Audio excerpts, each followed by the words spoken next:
5장입니다.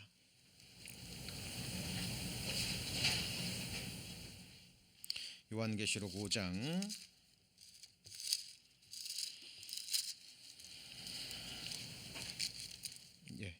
6절부터 제가 봉독합니다. 내가 또 보니 보좌와 네 생물과 장로들 사이에 어린 양이 섰는데 일찍 죽임을 당한 것 같더라. 7뿔과 7눈이 있으니 이 눈은 온 땅에 보내심을 입은 하나님의 7 영이더라. 10절 말씀은 같이 읽습니다. 저희로 우리 하나님 앞에서 나라와 제사장을 삼으셨으니 저희가 땅에서 왕노릇 하리로다. 요한계시록 강의 23번째 시간입니다. 자, 오늘 선포되는 말씀은 아무리 강조해도 지나침이 없는 우리의 영원한 생명, 우리의 영원한 운명과 관계되는 말씀입니다. 주님께서 자신의 피를 십자가에 완전히 쏟으셔서 우리를 위해 완성하신 그 생명의 복음에 관한 말씀드립니다. 많은 사람들이 교회를 다니며 또 믿음을 고백하지만 그 깊숙이 들어가 보면 구원을 얻지 못하고 또 구원의 확신을 얻지 못한 채 막연하게 믿음 생활하고 있는 너무나 많은 사람들을 봅니다. 저도 과거에 그랬었고요. 또 제가 또 개인적으로 복음을 전하면서 또 개인 상담을 하면서 느끼는 부분들입니다. 그래서 오늘 이미 구원받았다라고 생각하시는 분들도 정말 겸손한 마음으로 다시 한번 오늘 말씀 또 경청해 주시고요. 그리고 언제 주님 오시더라도, 언제 어느 때 하나님이 저희 영혼을 앗아가시더라도, 취하여 가시더라도, 언제 이 세상을 떠나더라도 정말 기쁨으로 죽음을 맞이할 수 있는 우리 성도님들 되시기를 소망합니다. 저도 구원받고 신앙생활을 하면서 늘 하나님께 감사를 드립니다. 그리고 끝이 있다라는 게, 이 세상, 이 육신을 입고 살아가는 이 세상의 날에 마지막 날, 마지막 순간이 있다라는 게 얼마나 감사가 되는지 모릅니다. 그리고 사도 바울이 그렇게 고백했잖아요. 나를 위해서라면, 나만을 위해서라면 지금 당장이라도 이 몸을 떠나서, 뭐가 바울의 몸을 떠나죠? 영혼이 떠나서 주와 함께 거하는 그것을 정말 소망했습니다. 우리 성도님들 정말 죽는 날이 태어난 날보다 더 낫습니까? 그리스도인들의 고백입니다. 성경이 증거하는 거예요. 요한계시록에 기록된 7가지 복 가운데 하나가 주 안에서 죽는 자들은 복이 있도다. 저희 수고를 그치고 쉬리니. 영원한 안식, 영원한 기쁨의 나라로 실제로 들어간 거예요. 우리가 이 험악한 세상, 이 죄 많은 죄성 있는 이 육신을 입고 이 세상에 살아가는 많은 이유들이 있지만 그 중에 절대적인 이유는 오늘 선포되는 이 복음 때문입니다. 정말 온 마음으로 다시 한번 십자가에 나타난 주님의 그 영원한 사랑 마음에 새기시고요. 그리고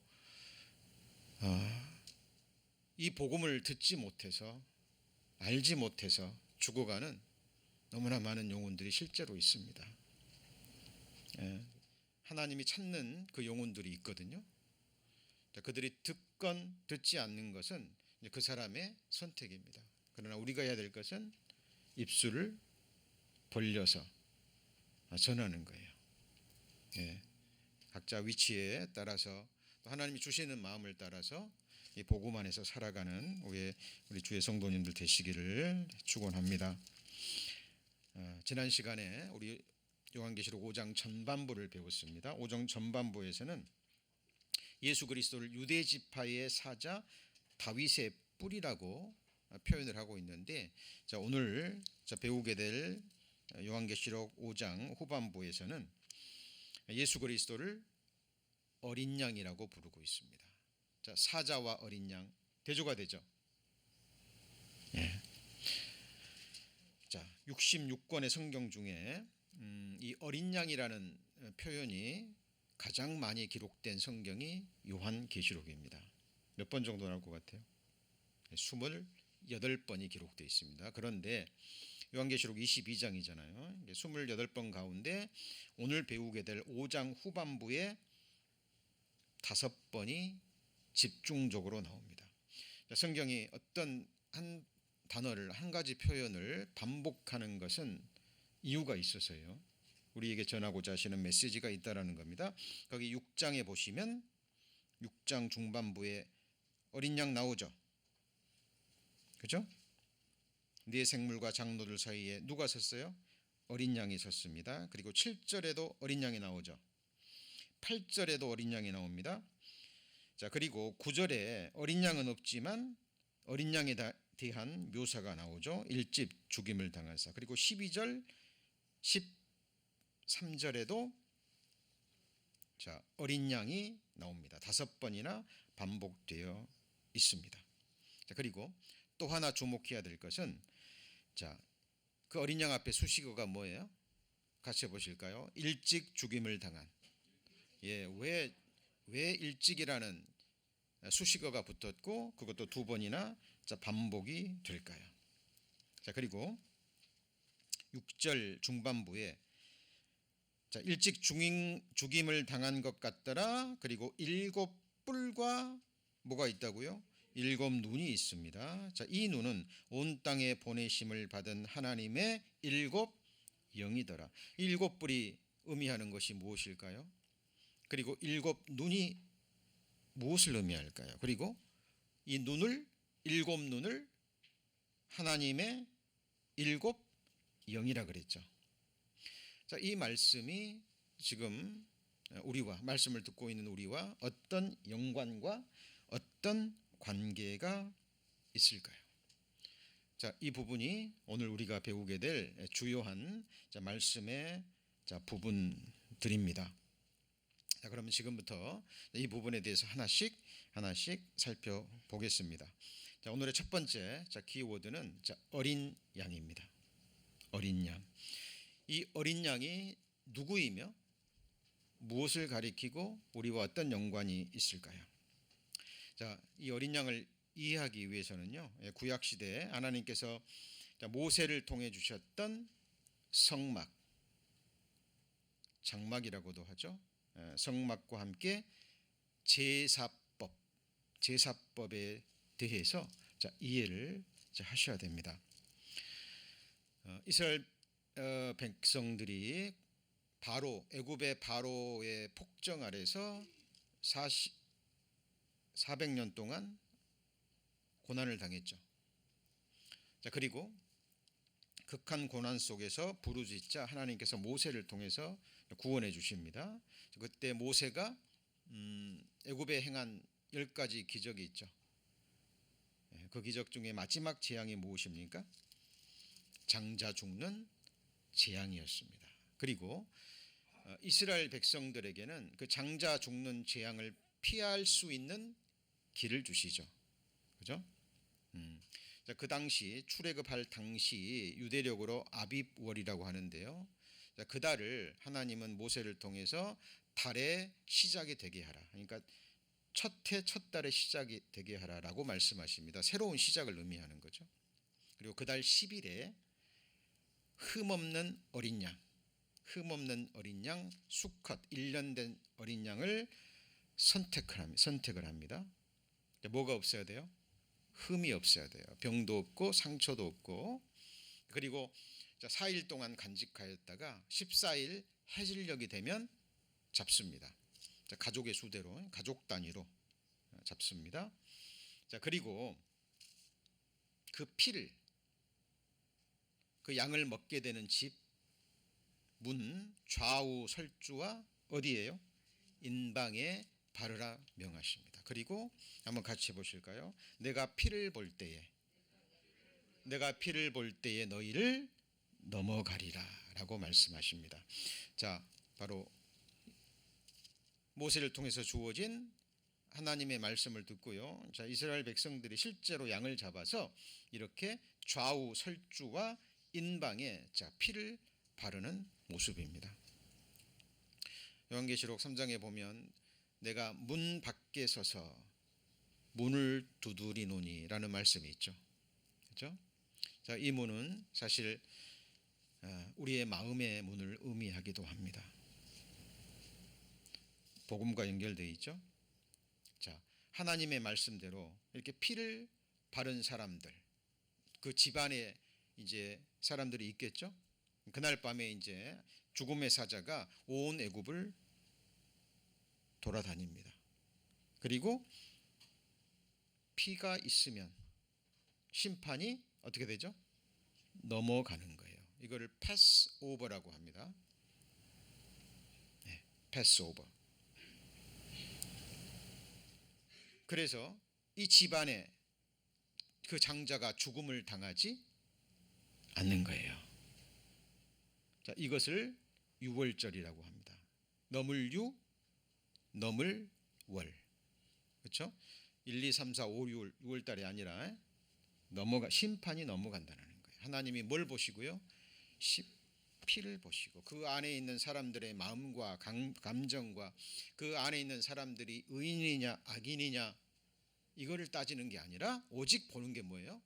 피. 하나님 말씀대로 피가 그 문에 발라져 있느냐 발라져 있지 않느냐 하는 거예요. 자, 오늘 요한계시록 5장에 나와 있는 어린 양을 이해하기 위해서는 이 말씀을 이해하셔야 됩니다. 자, 고린도전서 5장 7절에 너희는 누룩 없는 자인데 새 덩어리가 되기 위하여 묵은 누룩 죄를 가리킵니다. 내어버리라. 같이 읽습니다. 우리의 유월절 양 그리스도께서 희생이 되셨느니라. 자, 그러니까 예수 그리스도가 우리의 유월절 양이 되는 거예요. 그러니까 예수님이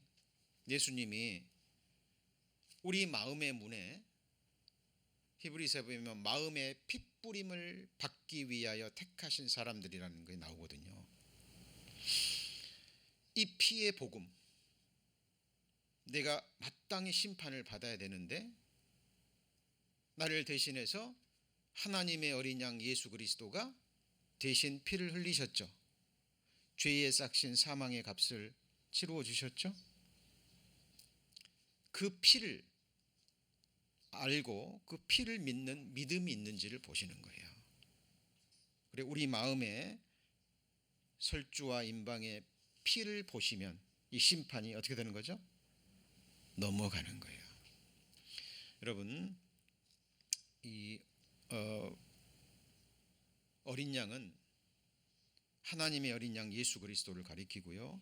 모든 성경이 증거하는 참 하나님이 되십니다. 하나님이 우리를 구원하시기 위해서 속죄 제물로 만드시기 위해서 예수 그리스도라는 피조물을 만든 것이 아니에요. 예수님은 하나님의 본체가 되십니다. 영원 전부터 계셨고 성부 하나님과 동등한 분이셨고 그분은 창조주이십니다. 그분을 통해서 모든 것이 창조됐고 그분을 위해 존재하고 그분에게로 돌아가는 거예요. 자, 그리고 유월절 어린 양의 피를 통해서 이제 출애굽했죠. 그리고 홍해 바다를 지나서 광야로 들어갔습니다. 그리고 광야에서 하나님이 모세를 통해서 성막의 설계도를 주십니다. 뭘 주신다고요? 성막의 설계도를 주십니다. 이게 바로 성막이죠. 근데 이 성막 전체가 또 예수 그리스도를 정확하게 가리키고 있습니다. 자, 그리고 이게 바로 이제 문이죠. 내가 문이니. 예수님 말씀하셨죠. 무슨 문일까요? 구원의 문이고 천국에 들어가는 문이고 영생의 나라로 들어가는 유일한 문이 되십니다. 문으로 들어가지 않으면 다 절도요 강도라 그랬죠. 그죠? 자, 번제단, 물두멍, 그다음에 여기가 이제 성막과 안에가 성소, 지성소 이렇게 되는 건데, 자, 주의할 것은 이 성막은 그냥 만들어진 것이 아니라 이것은 같이 보시죠. 모형과 그림자. 이건 모형이고요. 실제 하늘의 이 성소가 실제하는 겁니다. 저희가 섬기는 것은 하늘에 있는 것의 모형과 그림자라. 모세가 장막을 지으려 할 때 지시하심을 얻은 것 같으니 가라사대 삼가 모든 것을 산에서 내게 보이던 뭐죠? 본. 하나님께서 모세를 눈을 열어주셔서 이걸 보여주신 거예요. 하늘에 있는 진짜 성소를, 지성소. 그러니까 하늘에 있는 것을 그대로 모형을 따서 만든 것이 광야에 있는 성막, 장막이라고도 하죠. 자, 그러면 하나님께서 이 장막을 이걸 왜 만드셨죠? 이 안에서 많은 것들이 이루어지는데 가장 중요한 게 뭐냐면 죄를 용서하기 위한 제사를 드리기 위해서입니다. 그리고 죄의 문제가 해결되지 않으면 하나님을 만날 수가 없어요. 죄의 문제가 해결되지 않으면 하나님 앞에 나아갈 수가 없습니다. 그래서 이 성막을 회막이라고도 해요. 미팅의 의미입니다. 오직 이스라엘 백성들이 이 제사를 통해서, 죄를 없이 하는 제사를 통해서만 하나님 존전에 나아가고 그와 함께 교제할 수 있다는 거예요. 여러분, 우리 같은 죄인이 영원에서 영원까지 살아계신 전지전능하신 하나님 앞에 나아간다는 게 얼마나 큰 은혜입니까? 여러분, 우리 같은 일반 사람들이요, 권세를 가진 자 앞에, 예를 들면 우리가 바이든 대통령한테 나갈 수 있습니까?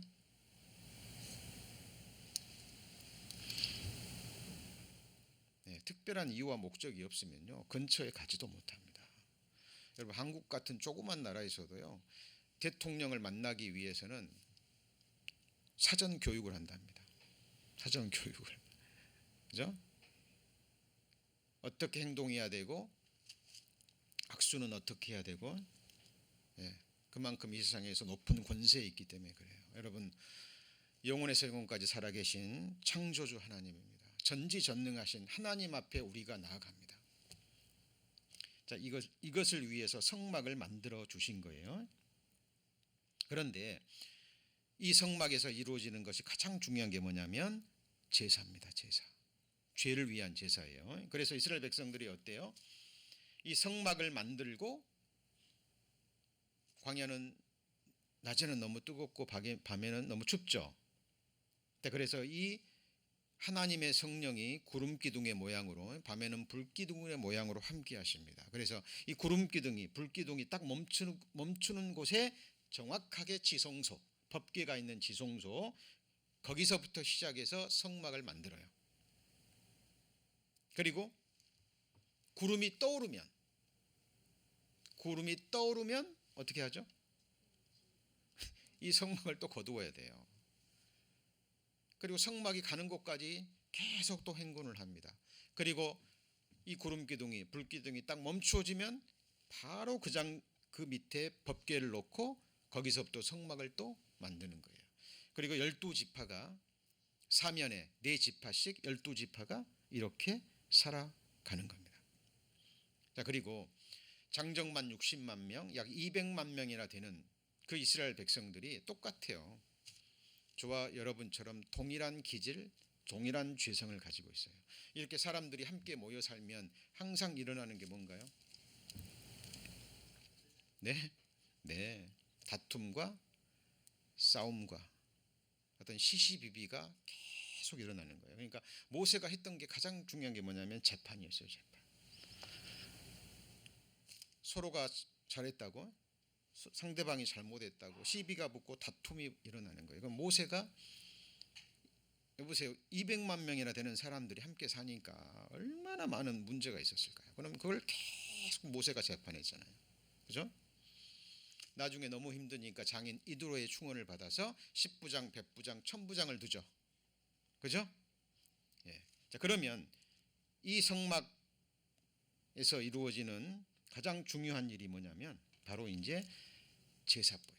하나님이 주신 모든 율법 가운데 하나님이 주신 최고의 특별법이 뭐냐면 같이 보시죠. 제사법. 이 제사법은 죄를 사해 주시기 위해서, 죄를 용서해 주시기 위해서, 그래서 죄 문제를 해결하고 하나님 앞에 나아가기 위해서 주신, 하나님이 주신 최고의 법이에요. 이거를 제사법이라고 이야기합니다. 그래서 이스라엘 백성들이 살면서 죄를 범하잖아요. 그리고 하나님이 모세를 통해서 율법을 주셨죠. 그죠? 자, 죄를 범했습니다. 자, 구약 시대 이스라엘 백성들의 죄 사함을 위한 제사인데, 자, 죄를 범했어요. 근데 죄를 범해 놓고도 깨닫지 못할 때가 있죠. 자, 근데 죄를 범하고 죄를 깨달았어요.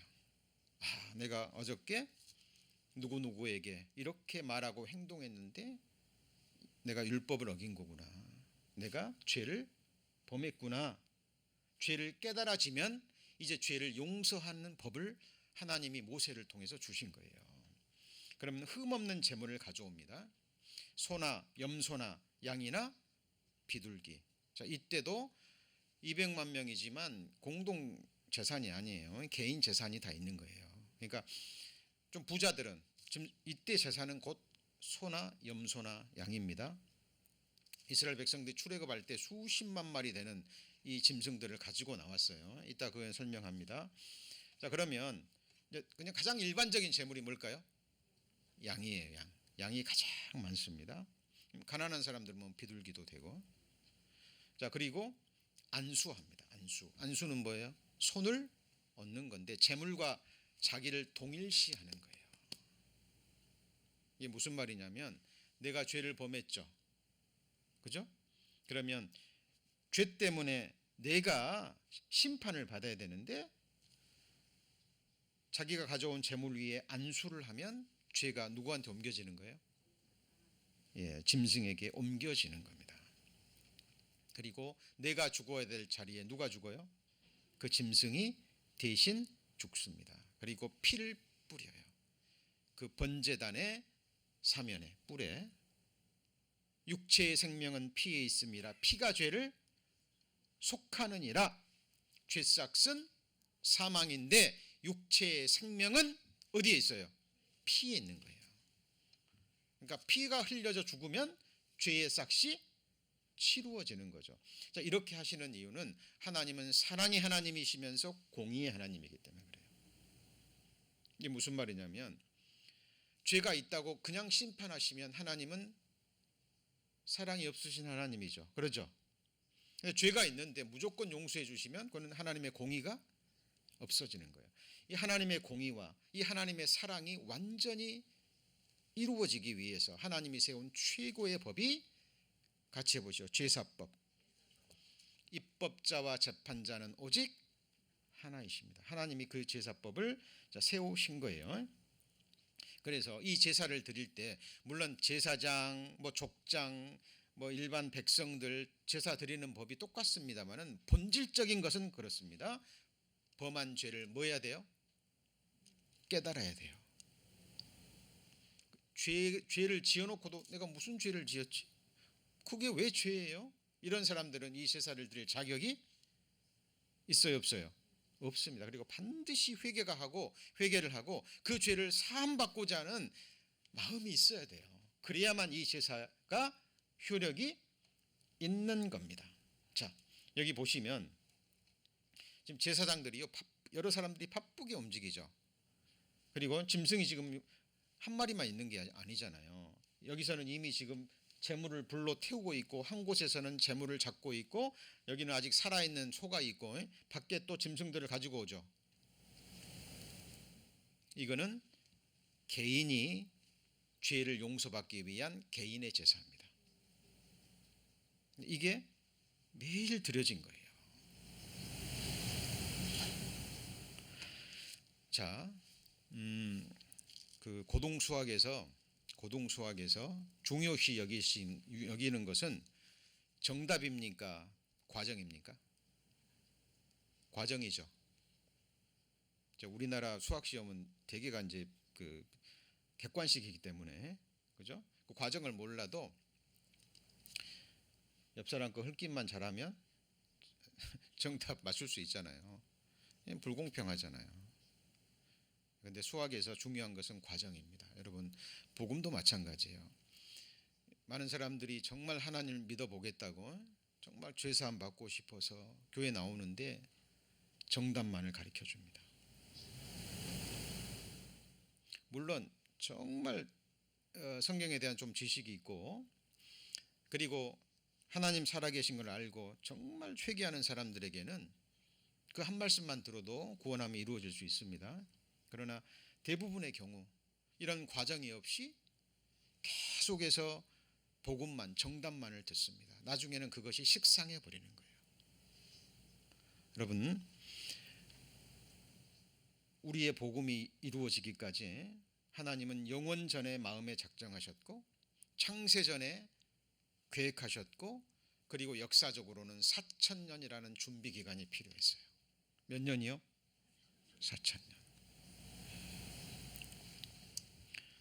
이것이 하나님의 거대한 구속의 드라마입니다. 이것을 이스라엘 백성들은요 계속 행했습니다. 그리고 1년에 한 번씩 대속죄일이 되면, 그때는 누가 드리냐면, 같이 해보시죠. 대제사장 아론이 1년에 한 번씩만 먼저 자기를 위해서 드리고, 그리고 이스라엘 백성들이 1년 동안 지은 죄를 없이 하기 위한 제사를 드립니다. 그때는 짐승 2마리가 필요해요. 한 마리에게는 이것처럼 잡아서 피를 뿌리고, 이때 피는 번제단에 뿌리는 것이 아니라 지성소에 뿌립니다. 자, 그리고 아까 안수한다는 말이 있었죠. 안수를 하면 어떻게 되는 거예요? 죄가 어디로 옮겨지는 거예요? 짐승에게로 옮겨지는 거예요. 자, 이 그림 굉장히 중요한 의미를 가지고 있죠. 하나님께서 우리 무리의 죄악을, 우리 성도님들의 모든 죄를 태어나서부터 죽을 때까지 지을 죄, 하나님은 아셔요, 모르셔요? 아십니다. 그 죄를 누구에게요? 짐승에게입니까? 예수 그리스도입니까? 예수 그리스도입니다. 같이 해보시죠. 하나님의 어린 양. 이스라엘 백성들은 하나님의 어린 양 그러면 아는 거예요. 왜요? 자기 조상들이 이것을 줄기차게 해왔잖아요. 어린 양 그러면 우리 죄를 대신 지고 나 대신 죽어줄 희생양, 바로 아는 거죠. 그렇죠? 자, 그래서 대속죄일에는 이제 대제사장이 1년에 1차, 그리고 피를 가지고, 이게 지성소입니다. 지성소 안에 언약궤라는 게 있는데, 이곳에, 이거는 성소입니다. 7등대 떡상 금향단이 있고, 이 커튼 뒤에, 휘장 뒤에 법궤가 있어요. 속죄소 뚜껑 위에 뭘 뿌려요? 피를 뿌리는 겁니다. 그걸, 이 제사가 하나님 보실 때 법대로 드려졌고, 그리고 이스라엘 백성들이 정말 죄를 깨닫고 회개하는 가운데 이 제사가 드려지면, 하나님은 이 피를 보시고 1년 동안 이스라엘 백성들이 지은 죄를 뭐 하시는 거예요? 용서해 주시는 거예요. 그리고 용서하셨다는 증거가 무엇입니까? 대제사장이 살아서 나와야 돼요. 조금이라도 하나님 말씀대로 드려지지 않으면 죽는 거예요. 그러니까 전승에 의하면 이 대제사장들은요, 이 발목에 밧줄을 항상 묶고 들어갔다 그럽니다. 그리고 제사가 드릴 때는 조용한 거예요. 그러면 제사장이 움직이면 밑에 금방울이 달려 있거든요. 딸랑딸랑딸랑 소리가 들리면 아직 제사장이 살아있구나, 제사가 아직 법대로 드려지고 있구나. 그리고 대제사장이 살아서 나오면 백성들이 찬송과 영광을 하나님께 드리는 거예요. 오늘 제사가 드려졌고 우리 이제는 용서를 받았구나. 여러분, 유대인들에게는 그래서 복음을 전하는데 몇 마디면 충분했다 그래요. 예수 그리스도는 하나님의 어린 양, 그리고 예수 그리스도는 같이 해보시죠. 대제사장, 하나님이 세우신 영원한 대제사장, 그리고 그 예수님이 우리 죄를 짊어지시고 죽으셨고 같이 해보시죠. 부활하셨다. 그러면 유대인들은 아는 거예요. 우리 죄가 용서되었구나. 마음이 아니에요. 내 마음의 감정이 아니에요. 여러분, 구원받은 사람들 보면요, 천차만별입니다. 죄 때문에 정말 고심하고 이런 분들이요, 막 기뻐 뛰기도 해요. 근데 어떤 사람에게는 그냥 평온해요. 그랬구나. 근데 내가 왜 이걸 몰랐지?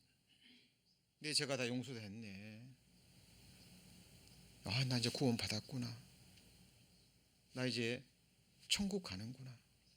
그냥 마음이 편안해지는 사람도 있고, 사람마다 다 다릅니다. 그러나 핵심은 이거예요. 이겁니다.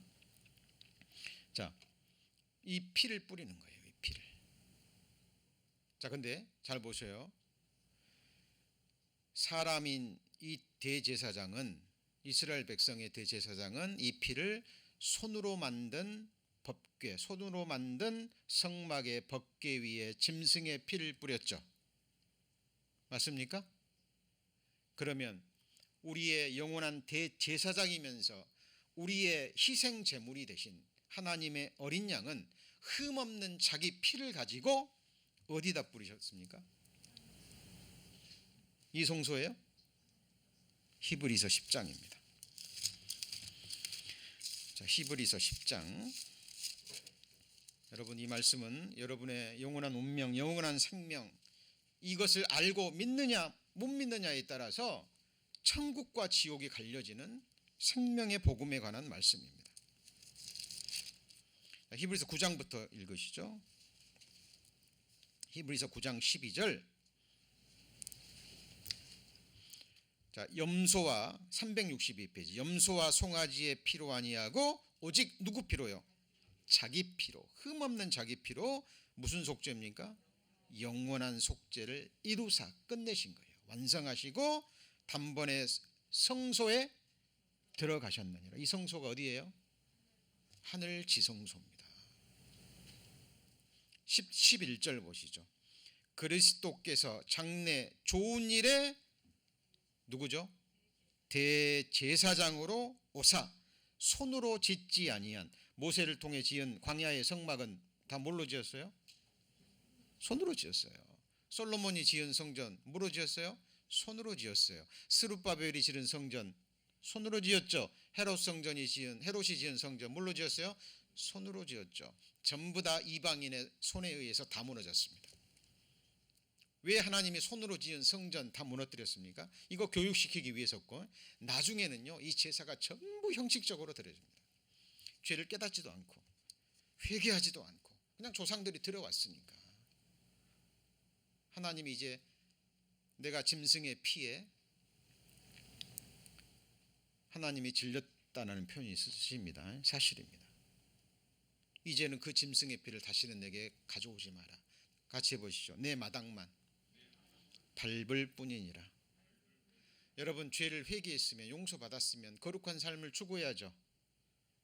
그런데 이런 제사를 지고 또 죄를 짓고 거룩한 성회와 함께 악을 같이 지어요. 하나님이 그걸 견디지 못하겠다고 하십니다. 그리고 손으로 만든 성전은 이방인들의 손에 의해서 다 무너졌어요. 이제 마지막 지을 제3성전은 적그리스도의 성전이 될 겁니다. 이제 우리 요한계시록 배워가면서 그 부분도 자세히 배울 거예요. 왜 요한계시록에 어린 양이라는 표현이 28번이나 나올까요? 그리고 7년 환난 동안에 이 땅에 쏟아질 진노를 같이 해보시죠. 어린 양의 진노. 이따가 말씀 찾아봅니다. 어린 양의 진노라고 표현합니다. 여러분, 이것을 마음에 새기셔야 돼요. 우리가 천국 갈 수 있는 길은 오직 이 성막을 통해서예요. 그럼 이 성막은 곧 누구를 의미해요? 예수 그리스도입니다. 히브리서 10장. 자, 히브리서 10장 19절. 히브리서 10장 19절. 그러므로 형제들아, 우리가 예수의 뭐를 힘입어요? 피를 힘입어 성소에, 이 성소는 어디예요? 땅의 성소입니까? 하늘 성소입니까? 하나님이 임재해 계시는 천국이에요. 성소에 들어갈 담력을 얻을 거예요? 얻었습니까? 얻었나니 그 길은 우리를 위하여 휘장 가운데로 열어놓으신 새롭고 산 길이요 휘장은 곧 저의 육체니라. 그러니까 예수님이 자신의 죽음으로 성소와 지성소를 막고 있는 그 손으로 만든 휘장은 20cm예요. 두께가. 사람의 손으로 찢을 수 있어요? 없어요? 예수님이 돌아가시는 순간 휘장이 위에서 아래로 쫙 찢어집니다. 이게 뭐예요? 같이 해보세요. 새롭고 산, 길, 천국 가는 유일한 길입니다.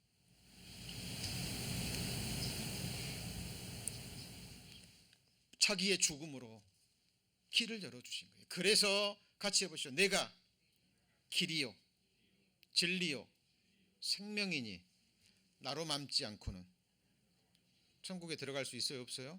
없는 거예요. 이 길밖에 없어요. 기록된 말씀을 믿는 거예요. 우리는. 예? 우리의 감정을 믿는 게 아니에요. 형편을 믿는 게 아닙니다. 피를 보고 넘어갈 때 하나님의 사자가 지금 피는 발라놨는데, 분명히 하나님 말씀대로 어린 양의 피는 발라놨는데 저 안에 있는 사람들이 막 두려워 떨고 있네? 넌 안 돼. 그리고 심판했습니까? 안 했습니다. 오직 피만 본 거예요.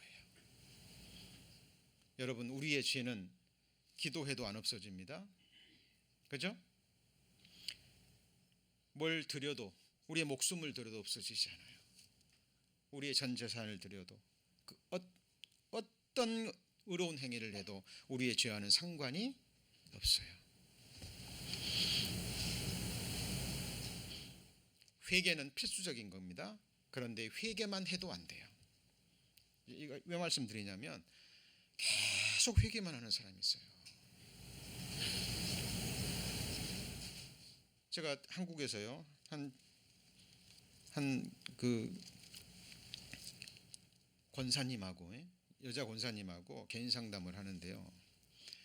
권사님, 천국 갈 확신이 있으십니까? 그랬더니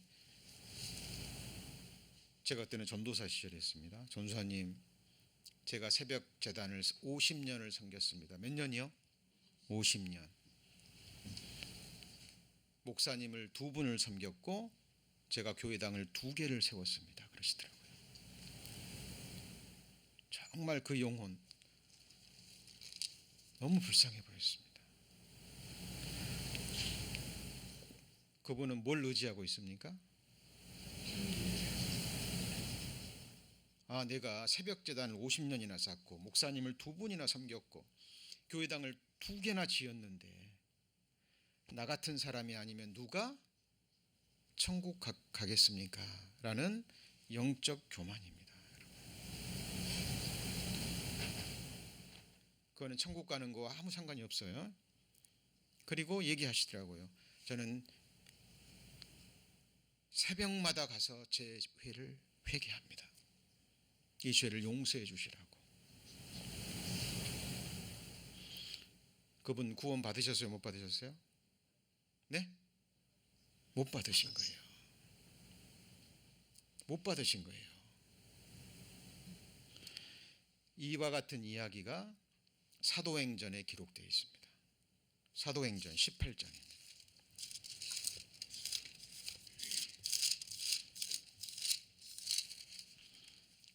24절 220페이지 사도행전 18장 24절입니다. 자, 알렉산드리아에서 난 아볼로라 하는 유대인이 에베소에 이르니 이 사람은 학문이 많고 성경에 능한 자라.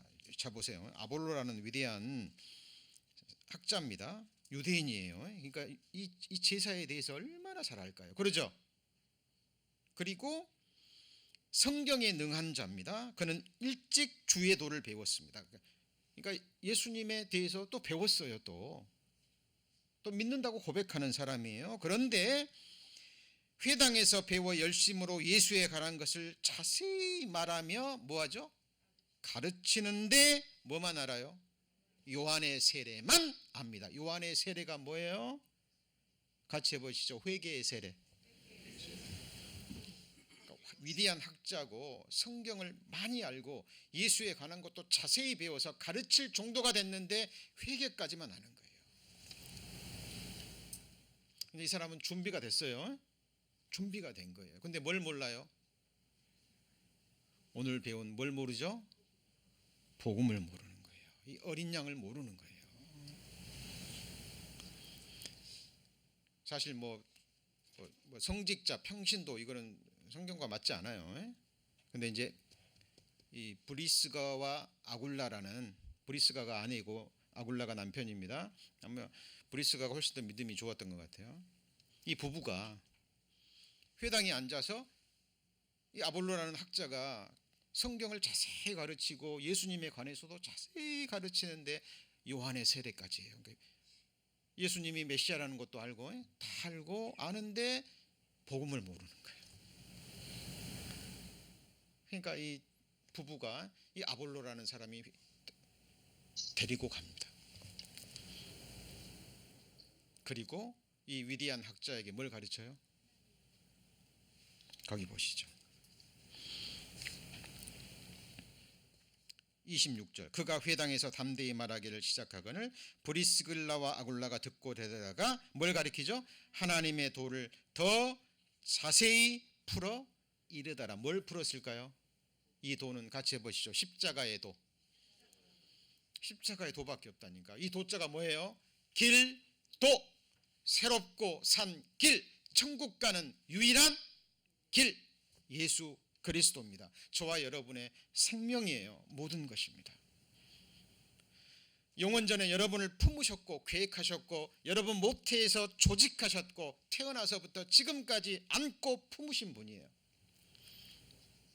우리가 이 세상을 살아가는데 필요한 영육간의 모든 것을 부족함이 없이 공급해 주시는 공급자이시기도 합니다. 여러분 심장 누가 뛰게 하고 계셔요? 이 예수님이에요. 예수님이에요. 여러분이 하고 있는 호흡 누가 주셔요? 예수님이 주시는 거예요. 만물과 호흡과 생명과 호흡을 주시는 자이심이라. 여러분의 자녀들 또 지키고 보호하시고 하시는 분이 하나님이시고 사람을 살리기도 하고 죽이기도 하시고 아프게도 하시고 낮게도 하시고 높이기도 하시고 낮추시기도 하시고 가난하게도 하시고 부하게도 하시는 분이 누구죠? 바로 예수님 어린 양이라니까요. 절대 권세자입니다. 창조주. 그 전능하신 하나님이 벌레와 구더기와 같은 나 하나 구원하시기 위해서 짐승의 제물의 모양으로 오신 거예요. 그래서 구유에 태어나셨잖아요. 그러죠? 근데 그분은 누구예요? 하나님이시라니까요. 하나님이십니다. 여러분 성경의 주제는 어린 양입니다. 사도행전 8장에 보면 이디오피아 내시가 나옵니다. 권세 있는 사람이에요. 마차를 타고 몇 달을 거쳐서 예루살렘에 예배 보러 옵니다. 그리고 예배를 보고 또 마차를 덜컹덜컹 하면서 다시 돌아갑니다. 근데 그 피곤한 몸을 입고 가면서도 이사야 성경을 읽고 있어요. 하나님이 그 내시의 심령을 받습니다. 정말 하나님을 찾고 예배하고 그리고 구원받고자 하는 그 갈망을 보셨어요. 저기 사마리아에서 전도하고 있는 빌립을 급히 보냅니다. 광야를 지나가고 있는데, 그런데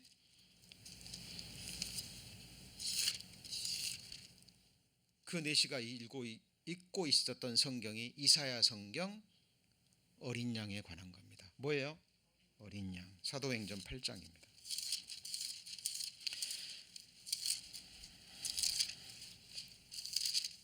여러분, 성경을 이렇게 정말 성경에서 성경으로 넘어가시면서 말씀에서 말씀으로 배우셔야 돼요.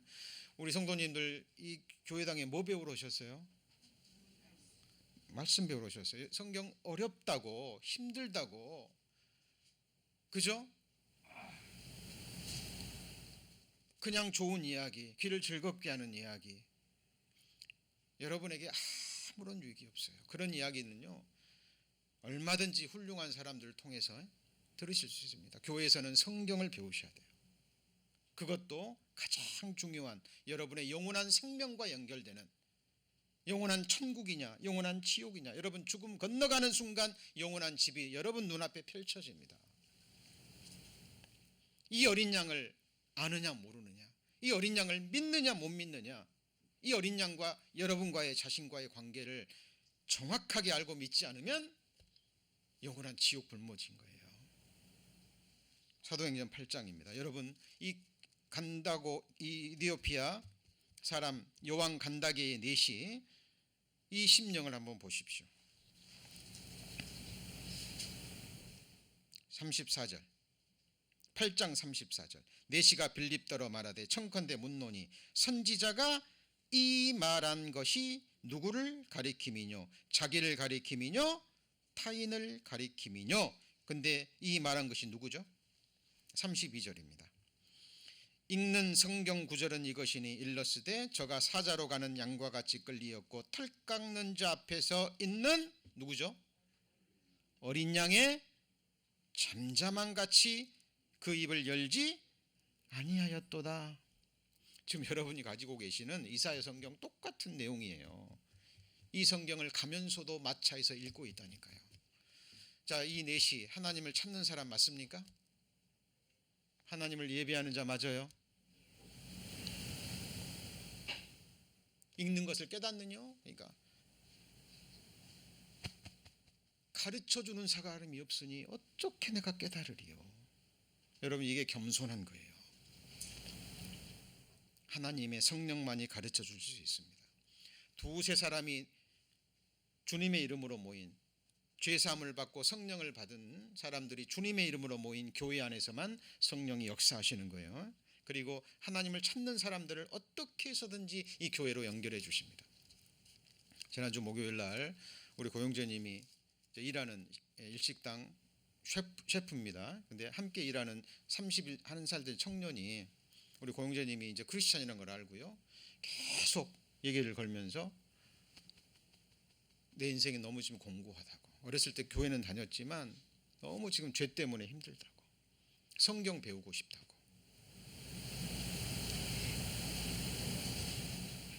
예, 하나님을 찾는 사람이 있습니다. 그때 하나님이 빌립을 보내시든지, 그죠? 그 청년, 빌립이라는 청년은 우리 고영재님을 통해서 복음과 연결시켜 주셨죠. 그죠? 아니면 어떤 방법을 찾아든지 여러분의 마음과 생의 발걸음을 주님의 몸된 교회로 연결해 주시는 거예요. 누가 하시는 일이에요? 하나님이 하신 일입니다. 그리고 35절, 이 빌립이 입을 열어 이 글에서 시작하여 같이 읽습니다. 예수를 가르쳐 복음을 전하니. 그러니까 이 어린 양이 누구예요? 예수님입니다. 이 하나님의 어린 양이 저와 여러분의 죄 지고 가셨습니까? 네? 네.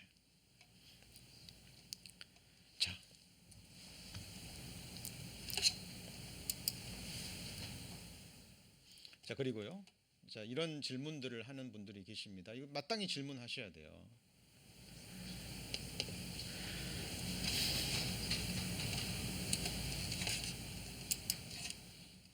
이스라엘 백성들이 거했던 거는 광야죠, 광야. 그죠? 광야에서는 비도 내리지 않고 먹을 것도 없는데 짐승들이 어떻게 삽니까? 자, 그럼 이스라엘 백성들이 나올 때 이 짐승들 가져왔죠. 그죠? 수십만 되는 양, 소들 함께 나왔습니다. 자, 그런데 이스라엘 백성들이 광야에서도 밤에 뭐는 내려요? 이슬은 내립니다. 이슬은 내리고 이 이슬을 통해서 그리고 이제 광야에도 전혀 비가 안 오는 것이 아니라 유대 광야에서 우기 건기가 있는데 비가 아주 극히 적게 와요. 그러니까 농사를 지을 수 있는 데는 아니에요. 그죠? 그리고 그거 가지고는 사람이 먹고 살 수가 없어요. 그러니까 광야죠. 짐승들도 이걸로는 안 돼요. 근데 밤에 이슬이 내리면서 그리고 우기 때 잠깐 뭐 그 비로 인해서 풀이 잠깐 돋고 그것이 이제 건초가 되는 거예요. 뭐가 돼요? 건초. 이스라엘 백성 이 광야에서 뭐 풀 보이세요? 건초 부스러기 먹고 양들이 사는 거예요. 여러분 말이 뭐 먹고 살아요? 건초 먹고 살죠.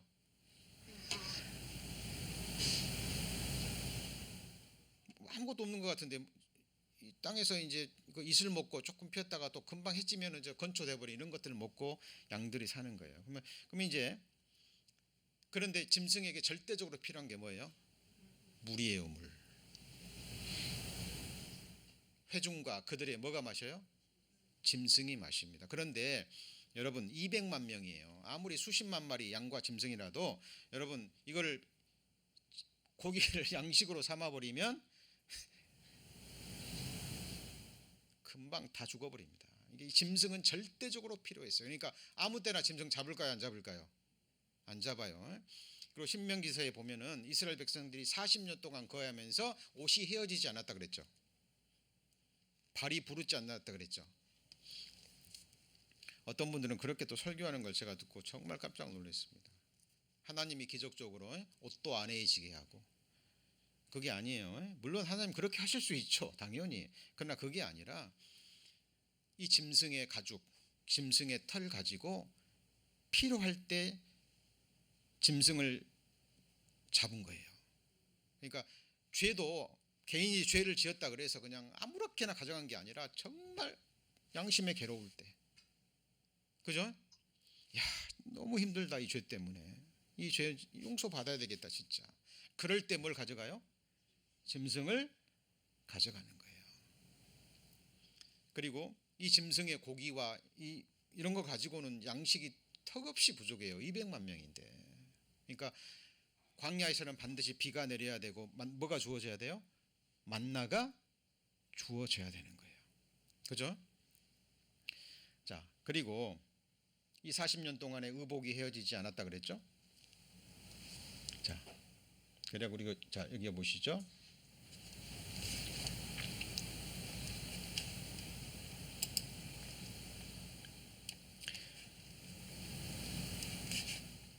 그리고 자, 이제 일찍 죽임을 당한 어린 양. 요한계시록 5장 다시 넘어갑니다.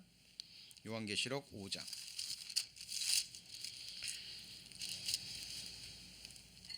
요한계시록 5장입니다. 6절에 보시면 내가 또 보니 보좌와 내 생물의 장로들 사이에 누가 섰어요? 어린 양이 섰는데 일찍 죽임을 당한 것 같더라. 뭐가 있죠? 7 뿔이 있고 7 눈이 있습니다. 자, 이게 무슨 말이냐면 왜 하나님이 일찍 죽임을 당한 어린 양이라는 표현을 썼을까요? 요한계시록 13장 8절에 보면 이게 개역성경과 킹제이 흠정역이 좀 다른데요.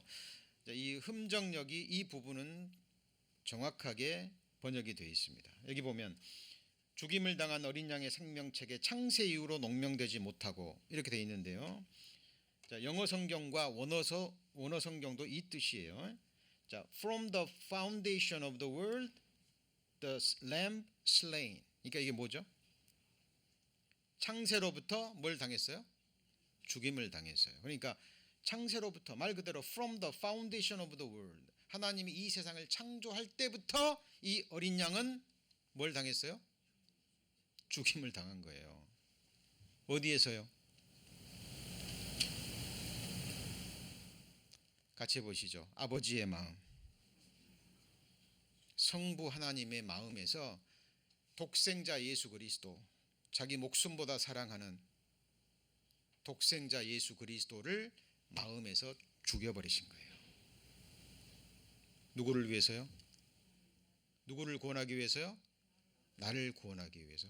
왜 성경에서 일찍 죽임을 당한 이걸 두 번이나 기록했냐고 말이에요. 하나님은 시간과 공간과 물질의 재앙을 받지 않으십니다. 이것도 이제 우리의 이해를 위해서 창세 전에, 창세로부터라고 표현한 거지 하나님의 입장에서는 영원 전입니다. 그래서 하늘에서 이루어진 뜻이 어디서 이루어져요? 땅에서도 이루어져요. 성자 하나님이 이것이 무엇인 줄 알았어요. 아버지한테 버림당한다는 것이 무엇인 줄 알았어요. 십자가의 고통보다도. 예수님은 성부 하나님과 간격 없는 완전한 사랑의 교제를 누리고 있었던 분이죠. 그죠? 근데 실제로 버려지는 거예요. 실제로 버려지는 겁니다. 그러니까 할 수만 있다면 이 잔을 내게서 지나가게 없어서. 3번이나 기도했죠. 마지막 기도는 뭡니까? 그러나 내 뜻대로 하지 마시고 아버지 뜻대로 하소서. 우리에게 가르쳐 주신 기도도 뭐죠? 하늘에서 이루어진 뜻이 땅에서도 이루어지이다. 우리 성도님을 위한 하나님의 뜻은 하늘에서 이미 정해졌어요. 여러분 그거 성경을 통해서 찾으셔야 돼요. 그리고 나머지 생에 내 원하는 것이 이루어지는 것이 아니라 그 주님의 뜻이 이루어지기를 갈망하셔야 된다니까요. 여러분 인생은 다 똑같아요. 죄성이 있기 때문에 육신은 다 똑같아요. 나머지 생에 그냥 편하게 잘 먹고 잘 사는 것. 그러나 우리의 기도는 달라야 됩니다. 하나님이 여러분을 창조하신 목적 있을까요? 없을까요? 있죠. 구원하신 목적, 구원하셔서 몸된 교회의 지체 삼아주신 이유와 목적 있을까요? 없을까요? 있습니다. 그걸 나머지 생에 이루실 수 있도록 그 주권을 하나님께 맡기셔야 됩니다. 그래서 주라는 의미에는 3가지가 있잖아요. 창조주, 크리에이터. 창조주를 모르면 구세주를 몰라요. 그 창세주가 우리의 구주 맞습니까? 세이비어.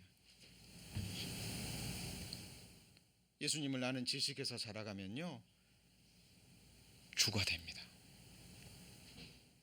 저와 여러분의 주가 누구죠? 예수님이십니다. 우리 교회의 주가 누굽니까? 예수님이에요. 우리는 다 자녀들이고 그분 손에 붙잡혀 쓰임받는 7 별들 중에 한 별들이에요. 몸의 지체니까 저는 입술에 불과하고 어떤 분은 손의 역할, 어떤 분은 발의 역할, 어떤 분은 보이지 않는 내장의 역할. 그래서 교회는 신비스러운 생명의 유기체입니다. 여러분 머리 없는 육체 살아갈 수 있어요? 없어요? 없죠. 그죠? 그래서 생명입니다. 생명. 그리고 이 육체는 누가 보호해요? 그 주인되는 머리가 보호하는 거예요. 이 몸은 누구에 따라 움직여져? 머리의 뜰에 따라 움직입니다. 오늘 교회당으로 오셨습니다. 누가 명했어요? 내가 결정한 거예요. 그죠?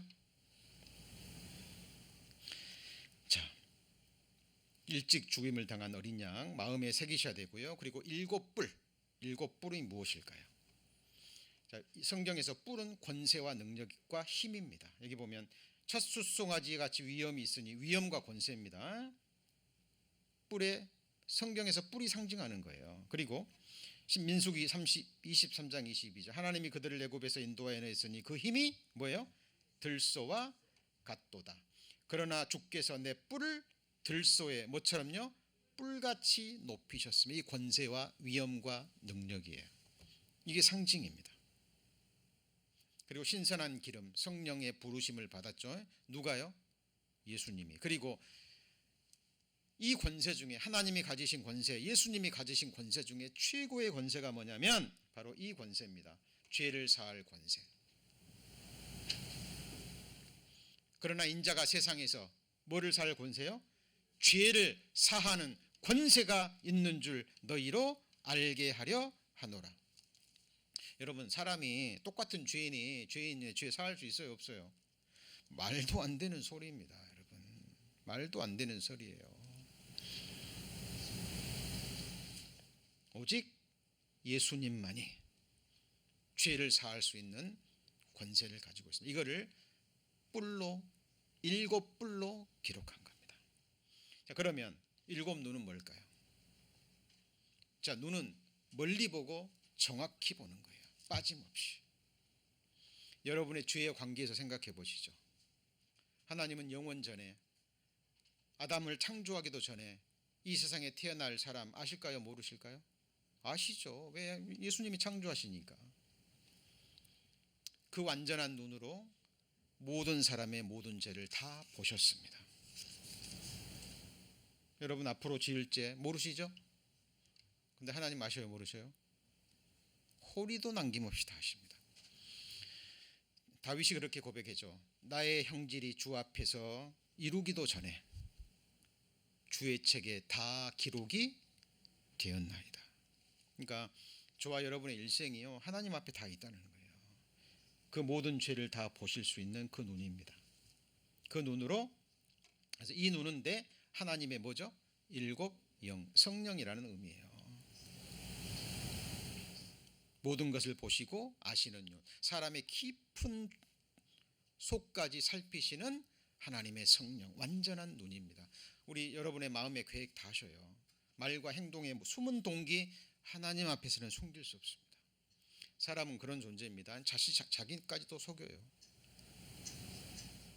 성령은 속일 수 없습니다. 만물이 자기를 상관하는 자 앞에서 벌거벗은 것처럼 뭐하죠? 드러납니다. 여러분, 하나님 앞에서는 속이시면 안 됩니다. 기도할 때도 다 쏟아내셔야 돼요. 여러분, 마음에 있는 것들, 은밀한 골방에서 하나님 앞에서는 다 쏟아내셔야 됩니다. 그리고 약속의 말씀을 붙잡고 기도하셔야 돼요. 자, 여러분의 죄가 간고된 겁니다. 만군의 여호와가 말하노라, 내가 여호수아 앞에 세운 돌을 보라. 한 돌에 뭐가 있어요? 7눈이 있습니다. 내가 새길 것을 새기며 이 땅의 죄악을 하루의 죄. 여러분, 죄악을 제하는데 왜 7눈이 나와요? 이건 예언의 말씀입니다. 하나님이 무엇을 하시려고 하시면 반드시 선지자를 통해서 기록하고 하셔요. 우리 인생들처럼 그냥 막 갑자기, 이게 아니에요. 하나님은 완전한 세미한 계획을 갖고 계십니다. 우리 죄를 하루 동안에 사할 계획을 영원전에 딱 세우시고 그날이 되니까 정확하게 이루십니다. 맞습니까? 때가 되니까 아들을 보내셨죠? 때가 되니까 그 아들을 그날에 죽이신 거예요. 그날이 되면 오실까요, 안 오실까요? 여러분도 주님 늦게 오신다면 하나님이 정하신 그날에 주님 앞에 섭니다. 그날을 정하시는 분도 누구죠? 네? 하나님이셔요, 여러분. 하루에 제하리라 예언하셨고 그날이 되니까 아들 보내셔서 7눈으로 본 이 세상의 모든 죄, 저와 여러분의 모든 죄, 호리도 남김없이 눈으로, 마음으로, 생각으로 지은 모든 죄, 호리도 남김없이 다 아들에게 담당시켜 버리신 거예요. 하나님은 그럴 능력이 있어요, 없어요? 제하리라 하셨고 실제로 제하셨습니다. 같이 해보시죠. 보라, 세상 죄를 지고 가는 하나님의 어린 양이로다. 내 아버지의 뜻은 아들을 보고, 뭘 봐요? 내 죄를 지고 가는 아들을 보고, 같이 해보시죠. 믿는 자마다. 믿으면 영생 얻는 거예요. 믿는 순간, 아, 내 죄도 지고 갔구나, 내 죄값도 갚아놨구나. 성도님들, 오늘 죽으시면 어디 가셔요? 네? 갈 수밖에 없는 거예요. 그 믿음의 고백을 하나님이 기뻐하십니다. 이걸 믿지 않으면 어떻게 되냐면 이렇게 돼요. 히브리서 7장입니다.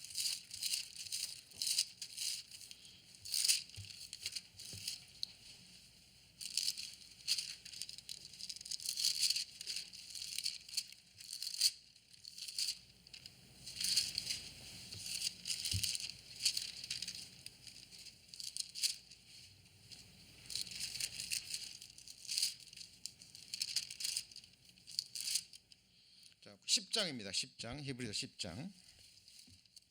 10장 29절 하물며 하나님의 아들을 뭐하고요? 밟고. 여러분, 하나님의 아들을 밟는다는 게 얼마나 무서운 죄입니까? 자기를 거룩하게 할 것입니까? 하고 있습니까? 이미 했습니까? 네? 이미 해놨는데 이 언약의 피를, 자기를 거룩하게 한 언약의 피를 뭘로 여겨요? 부정한 것으로 여겨요. 이게 믿지 않는 거예요. 아까 제가 말씀드린 한국의 그 권사님 40년 아니 50년이라고 그랬습니까? 새벽 제단을 가가지고 계속 회개만 하세요. 하나님 기뻐하실까요? 안 기뻐하실까요? 하나님 뭐라 그러실까요? 성경 좀 봐라. 내가 네 죄를 다 용서해 놓았느니라. 깨끗게 해 놓았느니라. 이 복음을 듣고 믿고 감사의 기도를 드려야죠. 그러죠? 그래서 우리는 감사한 겁니다. 그래서 찬양 드리는 거예요. 그런데 많은 사람들이 성경을 보지 않아요. 읽지 않습니다. 너희는 여호와의 책을 자세히 읽어보라 그랬는데 강단에서도 말씀들이 자세히 선포되질 않아요. 목요일날 그 빌립이라는 청년이요, 한 2시간 가까이 여기서 개인으로 대화도 주고받으면서 얘기를 했는데 한 말씀이라도 이렇게 자세히 얘기해 주니까 어린 시절 그렇게 교회를 다녔지만 이렇게 성경을 배우지 못했다는 거예요. 여러분, 성경을 배우시고 읽으셔야 됩니다. 그리고 보세요. 그날 후로는 저희와 세울 언약입니다. 그날이 어떤 날이죠? 우리 죄를 다 없이 하신 날. 저희 마음에 두고 생각에 뭐합니까? 기록하리라. 마음에 기록하신답니다. 그게 뭐죠? 저희 죄와 불법을 내가 다시 기억지 아니하리라 하셨으니 이것을 사하셨은즉 다시 죄를 위하여 제사 드릴 것이 없느니라. 이것을 어디다 기록하신다고요? 마음에. 이게 피의 언약입니다. 이걸 왜 이게 히브리서 기자가 왜 기록했을까요? 히브리서는 누구한테 보낸 편지예요? 같이 해보시죠. 히브리인들. 예, 히브리인들이에요. 이 히브리서 기자, 저는 개인적으로 바울이라고 믿고 싶습니다. 최근 들어 다시 그 이제 의견들이 나오고 있는데, 하여튼 뭐 바울이건 아니건 간에 유대인이면서 이 유대인의 짐승 잡아 죽이는 제사법에 대해서 정통한 사람이에요. 왜 이걸 히브리인들에게 보냈습니까? 너네 조상들이 그렇게 오랜 시간 동안 드렸던 그 짐승의 제사, 그는 모형과 그림자였다. 그 실체가 와서 하나님의 어린 양이 와서 너희 죄를 다 없앴고 이제는 제사 드릴 것이 필요가 없다. 그런데 히브리인들이 이 히브리서가 기록될 당시 성전에서 여전히 짐승 잡아 드리는 제사를 드리고 있었던 거예요. 그래서 이 히브리서를 기록한 겁니다. 그래서 히브리서는 구약시대 모세를 통해서 주어진 율법과 이 성막에 관한 제사를 모르면 도대체 이해가 되지 않아요. 제가 아까 말씀드렸습니다. 고등수학에서 중요한 것은 정답이 나오기까지 과정입니다. 하나님은 영원전에 계획하시고 4,000년 동안 준비하시고, 그죠? 저희를 위해서는 교회사를 통해서 2,000년 동안 이 복음이 검증돼서 마지막 시대 한 사람 한 사람 한 사람, 중요한 것은 한 영혼입니다. 우리가 그를 전파하여, 그 다음에 뭐예요? 그를 전파하여. 그가 누군데요? 하나님의 어린 양, 우리 영원한 대제사장. 그를 전파하여 각 사람을 권하고 각 사람을 모든 지혜로 가르치는 그리스도 안에서 뭐죠? 완전한 자로 세우기 위함입니다. 여러분, 자, 그리고 자 이제 말씀 정리합니다. 요한계시록 5장입니다. 지금 시간이 좀 초과됐는데요. 조금만 더 기다리셔요. 요한계시록 5장. 거기 보시면 9절입니다. 9절. 5장 9절. 새 노래를 노래하여 가로되 책을 가지시고 인복을 떼기 합당하시도다. 일찍 죽임을 당하사. 이제 이해가시죠? 각 족속과 방언과 백성과 나라 가운데서 사람들을 뭐로 사서요? 피로 사서. 여기에 저와 여러분 포함됩니까? 피로 사서 누구한테 드리셔요? 하나님께 드리십니다. 저와 여러분은, 이 교회는 누구 거죠? 하나님의 것입니다. 하나님의 것이죠. 그래서 사도행전에 피로 사신 교회라는 말씀이 기록되어 있는 거예요. 너희는 자기를 위하여 온 양떼를 위하여 삼가라. 성령이 저들 가운데 저희로 감독자를 삼고 하나님이 뭐로요? 자기 피로 사신 교회. 저와 여러분들 하나님이, 예수님이 자기 피로 사셨어요. 하나님의 것으로. 하나님의 사람들은 어디서 살아야 돼요?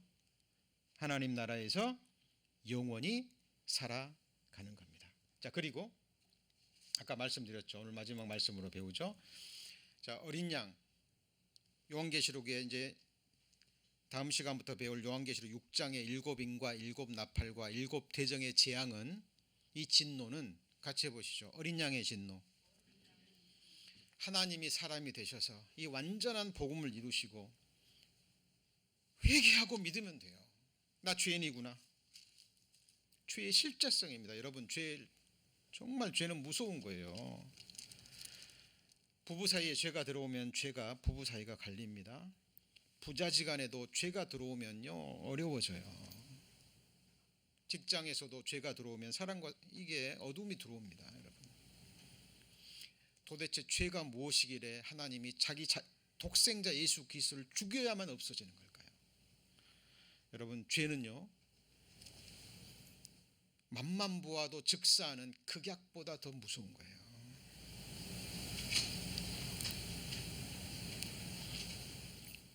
어린 양의 피로 다 갚아줬는데 이 죄를 깨닫고 회개하고 믿으면 되죠.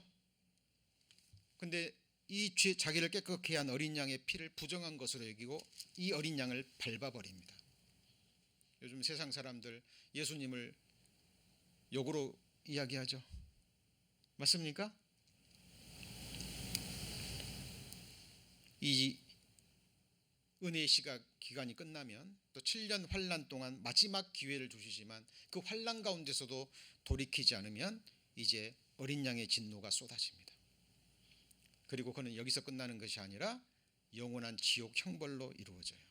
산과 바위에게 이르시되 우리 위에 떨어져 보좌에 앉으신 이 나체서와 같이 쓰죠.